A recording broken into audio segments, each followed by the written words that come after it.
What is up, and welcome back to the Mariners franchise. Since last episode, we have finished off the month of May, and we finished very strong. We took the series in Boston, we took the series in Minnesota, and we came back home and took the series against Tampa. We finished the month of May 18-8. Very good turnaround for this team, and for the first time this year, we're a game over 500. Now that being said, we're about to get into our toughest month this year and the toughest stretch of that month. We have one game left in the series against Pittsburgh, but then we have to go to New York. They're 33-25. We have to go to Philadelphia. They're 38-21. And we have to go to Kansas City. They're 32-26. So all of them well above 500, all of them on the road. Oh, then we have to come back and play Minnesota again. They're over 500. We have a series at home against Detroit. They're right around 500. And then we have to go to Milwaukee. They're 34-25, 9 games over 500. This is not going to be an easy month for us. To make matters worse, that 4-game sweep we had against Texas did not slow them down one bit. They're 8-2 in their last 10 games. They are steaming ahead right now. We're just trying to match their pace. It's not easy for us. We're still finding little road bumps every once in a while, but we're hanging in there. And maybe the most important thing that happened in the final 2 weeks of May is that Logan Gilbert had 2 starts. The first one in Boston, 7 innings, 2 runs, did give up another home run, unfortunately, but had the 7 strikeouts, got the win there. And then at home against Tampa, complete game, 5-hit shutout, utter dominance from our big man. 16 innings pitched over those 2 starts, only 2 runs given up. I think Gilbert is starting to figure it out. But you know what's still not getting it done? Our bullpen. And there's 3 people right now that I'm really not happy with. Well, there's more than 3. To be fair, we can talk about Brash and Munoz. Their last 10 games, Brash has actually been okay. The whip's still not great with a 1.55, but a .82 ERA. He's starting to get it together a little bit. He's starting to get it together. And Munoz, similar. I mean, the whip is okay. The ERA is down a little bit. He did blow 2 saves in his last 10 appearances, but it's a little bit more manageable now. He doesn't have the 108 ERA anymore. So at least those 2 are starting to pull it together. But on the other side, we have Trevor Gott. To be fair to him, I thought I was about to send him down, but in his last 10 games, he actually has pretty decent numbers. A 111 whip, 309 ERA. That's serviceable. I can definitely work with that. Trent Thornton, less so. A 131 whip and a 5.54 in his last 10 games. He's got a 4.85 ERA for the season, but those 2 are nothing compared to the disaster that is Gregory Santos. In his last 10, a 2.1 whip and an 8.1 ERA. There's no point in having him in the bullpen, is there? He's just terrible. If he's not hurt, he's bad. So, I mean, like, what's the point of having him? I think we're just going to look to trade him. I'm going to call up Dustin May. Over the course of his season in AAA, a .97 whip and a 2.38 ERA. His last 10 games, 12.1 innings, 0 runs allowed, and a .49 whip. I think it's time to call him up. And I decided to throw Santos out there, see if anybody would bite on a trade offer. And actually, the Phillies are offering us their first-round pick from last year, Dante Nori, in return for Gregory Santos. And I threw Bill Knight in there as a bit of a kicker. He's a center field prospect of our own. But we don't have really very many good outfield prospects in our farm system. So I'll take Nori. He's nothing special. See potential, but it's kind of better than what we already have. So we'll grab him. And now I don't ever have to worry or think about Gregory Santos ever again. And I hope to God he pitches every single game against us when we play them in about a week.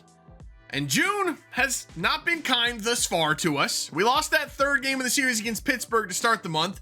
We only won 1 game in the 3-game set against the Yankees. And we've already lost the first game against the Phillies. 1-4 is not how we wanted to start this month, but we knew it was going to be tough. Up next, 2nd game of the series against the Phillies. The World Series rematch against them. We got Brian Wu on the mound looking to stop the slide. Bit of a pitcher's duel early in this one. Both Luzardo and Wu having strong starts, but Julio in the 4th gets the scoring started. That's the first home run that I have hit with Julio in this series, and we're almost a year and a half in. Felt good to finally get one on the board with Julio. And as always with this team, home runs tend to come in bunches. Next batter up is Michael Toglia. And yeah, he doesn't miss. Tolia's a bit of a monster. he's kind of putting up some big time power numbers. He's much better than I expected, especially this being his first year in Seattle. He's turning into a big time power guy. Brian Wu was putting together a really strong start in this game. Into the 5th, facing Nick Castellanos. Starts him off with a heater for a strike, then a changeup. Kind of center cut, but he's doing all right. First foul ball from Nick Castellanos. Second foul ball from Nick Castellanos. Third foul ball from Nick Castellanos. You see where this is going, right? Fourth foul ball. Fifth foul ball. Then Wu executes a perfect fastball up and in. Called the ball. That should have been strike 3. Another foul ball from Nick Castellanos. And then Wu finally makes a mistake and hangs a sweeper. And Castellanos hits it out for a home run. Just an unbelievably brutal way for Brian Wu to give up the first run of the game. He very nearly gave up a game-tying home run later in the inning with 1 on and 2 outs, but Cade Marlowe chases it down at the wall and ends the Phillies' threat. But the Mariners would answer right back in the top of the 6th. 2 on, nobody out for Michael Toglia, who sends one deep to center. Not deep enough to leave the yard, but it is enough to score Del Castillo from third on the sacrifice fly. And then the next inning, top 7, Cade Marlowe sends one oppo taco right over the 374 sign for a solo shot and extends the Mariners lead to 5-1. But the Phillies were not out of it. They would answer back in the bottom of the 7th with Hunter Renfroe taking a fastball from Dustin May and launching it into the seats in left field. And it's suddenly the lead is only 6-3. But the bullpen did their job, and the offense would tack on one more in the top of the 8th. Brenton Doyle ground ball up the middle is enough to score Michael Toglia from third. And that is how this one would end, 7-3 for the Mariners. Brian Wu goes 5, gives up the 1 run on the Castellanos home run, strikes out 7. Home runs for Julio, Toglia, Doyle, which I guess I forgot to show the highlight of now that I'm reading this. That's too bad. And Cade Marlowe. Big offensive day for the Mariners. Now, we are not quite done with the month of June, but we had to stop and come back because for the first time since opening day, the Seattle Mariners sit in first place in the AL West. We finally reached the top of the mountain once again. We're 1 game up on Texas. We're 8-2 in our last game. We actually caught fire at the end of June. This was supposed to be our toughest month of the season. It didn't start out great. We did lose that series to New York, but we bounced back and took the series from Philadelphia. Then we swept the Royals. We took the series from Minnesota. We took the series from Detroit. We did lose a series to Milwaukee, but it is what it is. They're like 3rd place in the NL. They're a very good team. Then we swept Toronto and we swept the Athletics. We have 2 more games left in June, and we finish off this series against Toronto when we start July. And then we have a big road stretch before we hit the All-Star break. 3 against the Dodgers, 4 against Houston, and 3 more against 2nd place Texas. The game we're going to play for July is one of these 3 against the Dodgers. I'm just not sure which one it's going to be yet. And we are going with game 2 of the series against the Dodgers. Game 1 we did lose, so we're looking to bounce back with Bryce Miller on the mound. And I am aware that the video quality is not great for the rest of this video. The file got corrupted. I was able to salvage it somewhat, so this is the best that we can do. But the Dodgers jumped out to an early 1-0 lead off a base hit by Shohei Ohtani in the 1st. But the Mariners would answer back in the 3rd. 2 on and 2 out for Alec Boehm, who sends one to deep left center. The center fielder has a beat on it, but unable to make the catch. It goes off the wall for a double, and 2 runs will come across for the Mariners. Blake Snell, not happy about that one. Probably should have been an out, and Alec Boehm extends his hitting streak to 14 games. And after the Dodgers tied it back up at 2, Cal Raleigh steps up and goes big fly. Big dumper puts the Mariners back on top, 3-2 in the 4th. Monster shot for Cal Raleigh into the Dodgers bullpen, but the Dodgers just don't go away. They're just so relentless, and every player in their lineup is dangerous. James Outman shoots a ball into the gap in the bottom of the 4th. Teoscar comes all the way around to score from first base. Outman is thrown out at 3rd trying to stretch it to a triple, but the game is once again tied at 3. So the Mariners are once again looking to get back into the lead, and Julio gets a hold of one, pulls it down the line, deep into the corner. Teoscar goes over, reaches up, and pulls it back, takes away the home run from Julio Rodriguez, and the game remains tied. Into the 7th we go. Adrian Del Castillo. Perfect. You ain't taking that one away. That one is going to fly out. Del Castillo's first home run this season, and it comes in a big spot. The Mariners retake the lead 4-3. And this game had a little bit of everything. You want defense? Well, we got defense. Mookie Betts, diving stop up the middle, throws out Julio Rodriguez from his knees.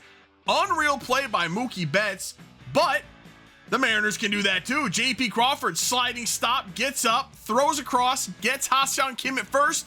Initially ruled safe.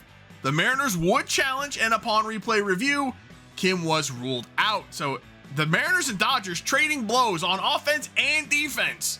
So into the 9th we go. Munoz on the mound, gave up a leadoff walk to Kyle Tucker, and then Teoscar Hernandez. Been a thorn in the side for the Mariners all game long. Hits one into the gap, rolls all the way to the wall.